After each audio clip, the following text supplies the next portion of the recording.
क्या बाबर आजम ने पाकिस्तान के लिए T20I में अपना आखिरी मुकाबला खेल लिया है? सवाल है और सोशल मीडिया पे ये सवाल बहुत ज्यादा तैर भी रहा है।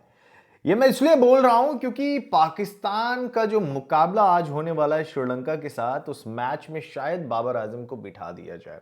खबर तो यही है कि शायद बाबर आजम को इस मैच में खेलने का मौका ना मिले, ख्वाजा नाफे को मौका मिले।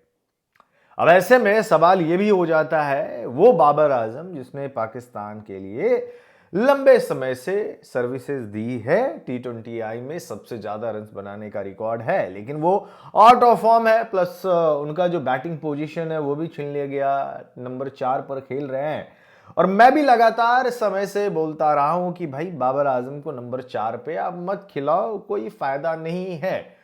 अब ऐसे में श्रीलंका के साथ जो मुकाबला होने वाला है, ये मैच काफी ज्यादा अहम है। इस मुकाबले में पाकिस्तान को 64 प्लस रन से मुकाबला जीतना पड़ेगा। 65, 70, 80 रन से आप मुकाबला जीतो तो आप सेमीफाइनल में चले जाएंगे। नेट रन रेट आपका जो है वो बढ़िया हो जाएगा न्यूजीलैंड से। या फिर अगर आप चेज कर रहे हैं तो 13.1 ओवर में आपको चेज करने हैं। ESPN क्रिक इन्फो की रिपोर्ट मैंने पढ़ी है, वहीं पर ये जो है इक्वेशन दिया हुआ था। खैर, जो भी 13-14 ओवर हो, आपको मुकाबला जीतना है और जल्दी जीतना है। तो क्या मैनेजमेंट ऐसा करेगा? बाबर आजम को ड्रॉप करके ख्वाजा नाफे को लिया जाएगा? और अगर बाबर आजम को ड्रॉप किया जाता है तो उसका मतलब है कि शायद बाबर आजम को आगे खेलने का मौका ना मिले। मैंने आपको पहले ही बताया था कि ये बाबर आजम का चौथा T20 वर्ल्ड कप है और इसमें बाबर आजम को करना होगा, बढ़िया परफॉर्मेंस देना पड़ेगा। लेकिन बाबर आजम ने अभी तक बढ़िया परफॉर्मेंस नहीं दिया। अब तलवार तो लटकी हुई है आगा सलमान के कंधों पर भी। अब मैं इसलिए बोल रहा हूं क्योंकि आगा सलमान का भी सुनने में आ रहा है कि ये लास्ट ही T20 वर्ल्ड कप होने वाला है, बतौर कप्तान और बतौर प्लेयर भी। शायद इसके बाद वो ना दिखे, क्योंकि नंबर 3 पे आगा सलमान ने भी कुछ किया नहीं है। 60 रन उसके बल्ले से आए हैं। अब बाबर आजम के बारे में ऐसा कहा जा रहा है कि Babar Azam T20 world cup के बाद पाकिस्तान की T20I टीम में वो नहीं होंगे। और कई लोग ये भी बोल रहे हैं कि बाबर आजम इसके बाद जो है ODI और टेस्ट क्रिकेट ही खेलेंगे। ये जो छोटा फॉर्मेट है इसको छोड़ देंगे यंगस्टर्स पे, जो बाकी के यंग प्लेयर्स हैं उनकी जगह लेने के लिए। तो शायद वो खेलते हुए आपको नजर आएंगे। तो क्या हम ये मान सकते हैं कि बाबर आजम अपना आखिरी T20 मुकाबला ऑलरेडी खेल लिया है पाकिस्तान के लिए? देखो, अगर श्रीलंका के साथ मुकाबला पाकिस्तान जीत लेता है और अच्छे रन रेट के साथ आपके मतलब हो जाता है, आप सेमीफाइनल में चले जाते हो, तो सेमीफाइनल वाले मुकाबले में बहुत कम ही चांस ऐसा है। सपोज एक मैं आपको बता रहा हूं, अभी गया नहीं है फिर भी मैं बता रहा हूं कि विनिंग कॉम्बिनेशन को कोई भी कप्तान बिगाड़े, तब ऐसा बिल्कुल भी नहीं होगा कि आप इसी प्लेइंग 11 के साथ अगर बाबर आजम के बगैर आप मुकाबला जीत लेते और बड़े मुकाबले में आप फिर उस कॉम्बिनेशन को खराब करना चाहेंगे। तो मेरे मन में यह बार बार सवाल आ रहा है कि क्या बाबर आजम ने अपना आखिरी T20 मुकाबला खेल लिया है पाकिस्तान के लिए? हालांकि बाबर आजम के फैंस को यह सुन के बहुत झटका भी लगेगा और अच्छा भी नहीं लगेगा। वो खुद मुझे बोलेंगे, यार अविनाश भाई आप कैसी बातें कर रहे हैं। मैं खुद से नहीं बोल रहा दोस्त, सोशल मीडिया पे बातें चल रही है कि बाबर आजम को ड्रॉप करने का, बाबर आजम को प्लेइंग 11 से ड्रॉप किया जाएगा और उनकी जगह पे ख्वाजा नाफे को लाया जाएगा। सैम अयूब खेलते रहेंगे। ओपनिंग में रन्स उनके बल्ले से नहीं आए हैं, बावजूद खबर तो यही है कि सैम अयूब खेलेंगे क्योंकि वो गेंदबाजी बड़ी अच्छी कर लेते हैं। ये कमाल की चीज है कि पाकिस्तान में जो ओपनर बल्लेबाज खेल रहा है वो बल्लेबाजी अच्छी करता है, सॉरी गेंदबाजी अच्छी करता है, इसलिए वो ओपनर बल्लेबाज है। जबकि शोएब अख्तर का, मोहम्मद हफीज का, बहुत सारे पाकिस्तान के क्रिकेटरों का ये कहना है कि बाबर आजम को अगर आपको खिलाना ही है तो आप उसको ओपन करवा दो, अदरवाइज कोई मतलब बनता ही नहीं है। और बाबर आजम के फैंस जितने हैं वो भी यही चाह रहे थे कि बाबर आजम को आप मिडिल ऑर्डर में डाल रहे हैं जबकि वो टॉप ऑर्डर का बैट्समैन है ना। तो वो चीज भी गलत है उसके लिए, बाबर आजम के लिए। तो लेट्स सी क्या होता है। बट ये मैच पाकिस्तान के लिहाज से अगर देखा जाए काफी ज्यादा इंपॉर्टेंट है। बिना कोई मैच जीते अभी तक पाकिस्तान की टीम जो है वो सेमीफाइनल की रेस में है।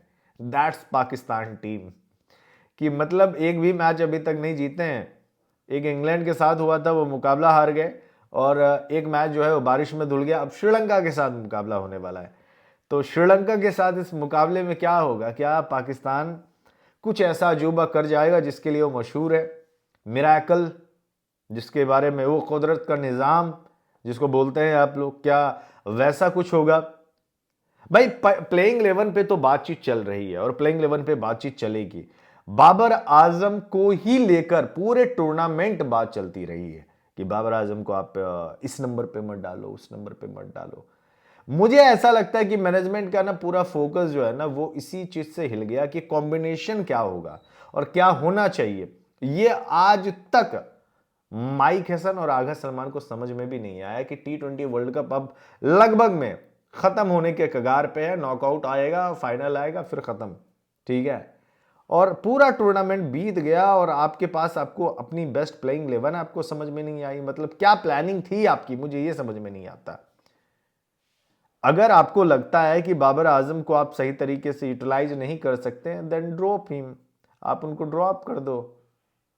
बाबर आजम के फैंस भी यही चाह रहे हैं, पाकिस्तानी एक्स क्रिकेटर भी यही चाह रहे हैं कि अगर भाई उसको सही तरीके से इस्तेमाल नहीं कर सकते तो आप ड्रॉप कर दीजिए ना। अगर आप 1 2 3 में नहीं खिला सकते हैं बाबर आजम को, देन ड्रॉप हिम। आप वैसे ही एक जगह को खत्म कर रहे हैं बेकार में।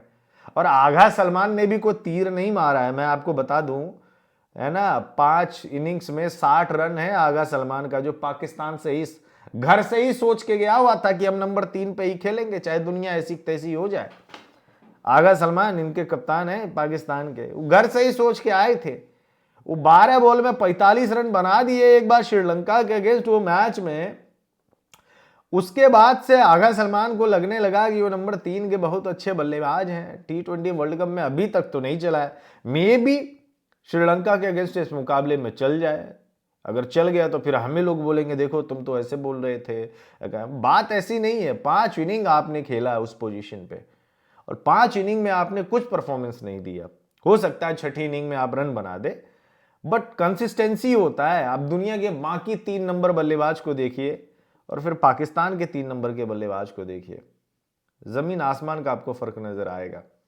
तो आगा सलमान के लिए ये कैंपेन कुछ अच्छा नहीं रहा है। बाबर आजम से लोगों की एक्सपेक्टेशन बहुत थी, लेकिन जैसा कि मैं हमेशा कहता रहता हूं कि बाबर आजम को जो है बली का बकरा इन लोगों ने बनाया कि अगर मुकाबला हार गए तो बाबर आजम पे डाल दो और जीत गए तो आगा सलमान की कप्तानी में जो है वो जीत गए। आगा जी वो होता है, यही चीज तो होता रहा ही है। तो लेट्स सी क्या होता है बाद में कि गेंदबाजी में क्या चेंजेस होंगे भाई। अबरार अहमद आपके खेलेंगे कि नहीं खेलेंगे?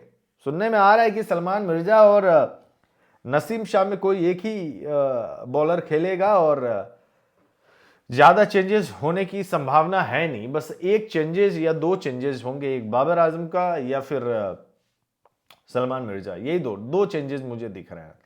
अबरार अहमद को ये लोग लाएंगे नहीं, चाहे आप कितना भी माथा पीट लें, कुछ नहीं होने वाला। अबरार अहमद को ये लोग खिलाना ही नहीं चाहते हैं, जो कि उनका मेन स्पिनर है, खिलाना चाहिए, अदरवाइज कुछ भी है। देखिए बहरहाल इस वीडियो में बस इतना ही। आप मुझे बताइए क्या बाबर आजम को ड्रॉप करेंगे?